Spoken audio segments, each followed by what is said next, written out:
ఏంటి ఫంక్షన్ ఉందా? ఎవరు హీరో? లైలా, మన విశ్వక్షన్ ఫంక్షన్కి వెళ్తున్నావా? ఎందుకు వెళ్ళకూడదు? అతను మన మనిషి కాదు, అవతల బాలకృష్ణ.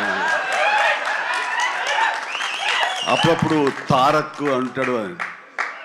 అంటే మనుషులు అన్నాక వేరే వాళ్ళ మీద అభిమానం, ప్రేమ ఉండకూడదా? నా మీద ఆప్యాయత ఉండకూడదా? ఇదేంటిది? మా ఇంట్లోనే మా అబ్బాయి సూర్య అంటే చాలా ఇష్టం. అంత మాత్రం చేత వాడి ఫంక్షన్ వెళ్ళకూడదా? వాడితో కలిసి భోజనం చేయకూడదా? వాడితో ఉండకూడదా?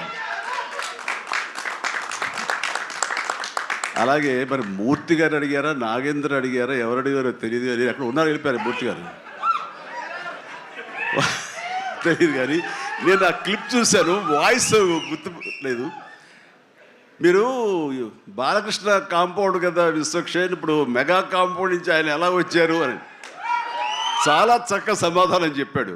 మా ఇంటికి కాంపౌండ్ ఉంది కానీ ఫిలిం ఇండస్ట్రీ కాంపౌండ్ లేదని. I appreciate.